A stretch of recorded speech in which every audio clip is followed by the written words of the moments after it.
Welcome back again for another time of learning to be wise. So, we'll be doing chapter 6, and the title of that one is As Smoke to the Eyes. Well, let's see what the scripture says about that. This is Proverbs 10:26. As vinegar to the teeth, and as smoke to the eyes, so is the sluggard to them that send him. Oh, I know this one. I don't know about you, but that definitely sounds like I don't want to be a sluggard. So let's read and see what we have for today. The Miller family was having a very busy day. Dad had just plowed the garden, and Mom wanted to get the spring vegetables planted while the ground was dry. Also, there was another exciting reason why they had to hurry. Uncle Steve's from Virginia. The Uncle Steve's from Virginia was coming to Grandpa's for a weekend visit. While the Millers ate a quick early supper, Mom and Dad planned their evening. We only have the onions, potatoes, and carrots to plant yet, said Mom, and that shouldn't take more than an hour or two.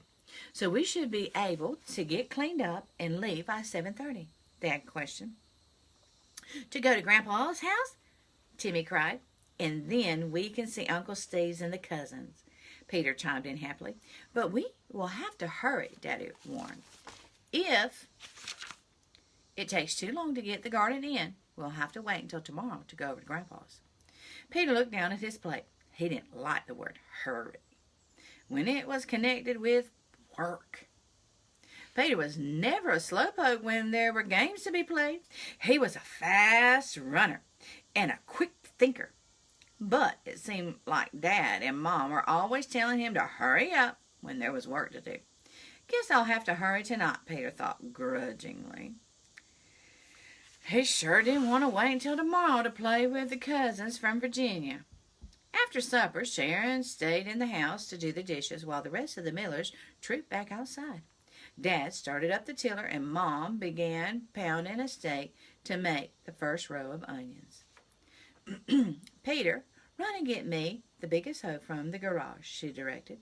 Peter set out for the garage, but he didn't run. His tummy was full of supper, and he didn't feel like running. He grasped the hoe handle and lifted it carefully down from the high place where it hung. The heavy hoe swayed in his hand, and that gave Peter an idea. I wonder if I can balance it standing up in my hand, he thought to himself. Putting the very end of the handle upright in his palm, Peter tried to keep it standing straight. For an instant he could, but then crash!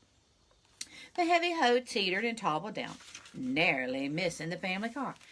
Guiltily, Peter picked up the hoe and trotted out to the garden, just as he heard Mom call, Peter!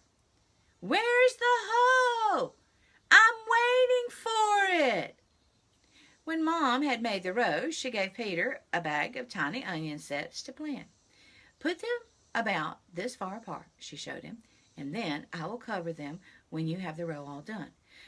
She sent Timmy and little Laura to gather sticks for marking the carrot rows, then took up the rake and began smoothing the soil in the carrot bed.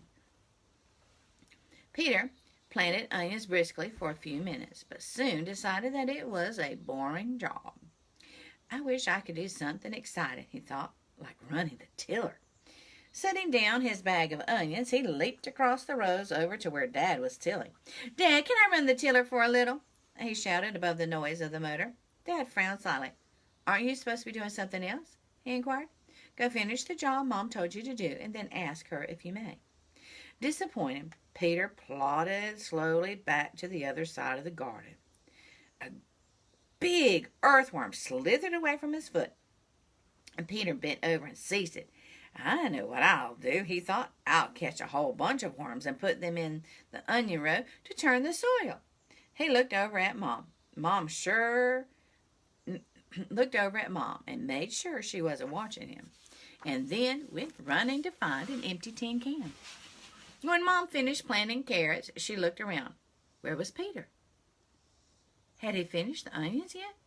A quick look showed her that he had not even got a quarter way down the long row. Peter, where are you? Mom called. There was no answer, and she raised her voice. Peter! No reply. And Mom set Timmy to look for his brother. Then she trudged down the onion row and began planning the rest of the sets herself. When Timmy finally found Peter, he was still on the back porch where he had gone to look for a tin can. But now he had forgotten all about the worms and was digging through a box of old tools. "Peter!" Timmy panted. "Mom wants you to come right away. Remember, we have to hurry so we can go to Grandpa's." Peter remembered, and he hastily returned to the garden. "Peter, where have you been when you were supposed to be working?" Mom asked. She was not happy with him at all. I wouldn't have been either. "It's getting late, and we still have the potatoes to do. Go quickly to the kitchen now and bring me the old paring knife," she went on. "But don't run when you're carrying the knife." Peter sighed and headed back to the house once more. "I'm so tired," he thought to himself, forgetting that he had not actually done much work. His steps slowed as he passed the sandbox where Laura was playing now, and his thoughts became grumpier yet. "I wish I was only 2, then I wouldn't have to work so hard." He hadn't done anything. The kitchen was empty when Peter entered, for Sharon had finished and gone out to help. First, Peter got himself a drink. Then he opened the kitchen drawer to rummage around for the knife that Mom wanted. Suddenly, he thought about the new pocket knife that Grandpa had given him for his birthday. "I want to take my knife along to school on Monday for show and tell," he decided, "so I better go put it in my book bag right now." And with that, Peter went galloping upstairs. Meanwhile, out at the garden, Mom had prepared the 3 double potato rows for planting, but Peter still had not returned with the knife to cut up the seed potatoes. "Sharon, you go bring me the knife," she said. "I don't know where Peter is, and we can't wait any longer." Dad had put away the tiller, and he joined Mom at the potato patch. "Aren't the potatoes done yet?" he asked in surprise. He pulled out his watch from his pants pocket. "7:15 already," he stated. "I'm afraid." He didn't finish, but bent over and began cutting up potatoes with the knife Sharon brought. After a while, Peter came hurrying guiltily out to the garden too, and picked up a hoe.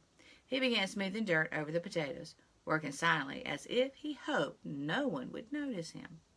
But dusk was falling by the time the last potato piece was covered. Dad pulled out his watch again. "It's after 8, he said softly. "By the time we would wash up a little and drive over to Grandpa's, it would be 9 o'clock. It's not worth going over tonight any more." He looked at Mom, and she nodded sadly. "I guess we'd better wait until tomorrow," she agreed. "Can't we go to Grandpa's?" little Laura asked. A big tear began to roll down her cheek. "It's all Peter's fault," Timmy cried. "He kept poking around and slowing us down." Dad was looking at Peter too. "Son, you come with me," he said. "We need to have a talk." Peter's heart was full of dread as he followed his father. Was Dad going to punish him? He should. "Peter," Dad began soberly when they were alone, "you were very undependable tonight. You were slow to obey, slow to bring the things you were sent for. You didn't do your share of the work, and that made it harder for everyone else. When you can't be depended on to obey quickly, you are a hindrance instead of a help." Let me read that again. When you can't be depended on to obey quickly, you are a hindrance instead of a help. Peter looked down at his shoes. He knew his father was right. "Have you ever had smoke in your eyes?" Dad asked next. Peter looked up surprised. "Yes, I'm sure I have," he replied, wondering what Dad was getting at. "And do you remember how your teeth feel when you suck on a lemon or eat sour pickles?" Peter nodded, grimacing. There is a verse in tonight's chapter of Proverbs which talks about smoking the eyes in sour vinegar. Dad said. He reached for his Bible, opened it at the mark, and read, "As vinegar to the teeth and as smoke to the eyes, so is the sluggard to them that send him." Proverbs 10:26. Smoke in the eyes is bothersome. Girls, could you please stop that? I'm not doing Smoke in the eyes is bothersome and annoying and painful, Dad explained. And that's just how you made Mom feel when she sent you to bring things quickly. But you made her wait and wait. You are being a sluggard when you don't obey promptly. Now let's hear that again. Smoke in the eyes is bothersome and annoying and painful, Dad explained.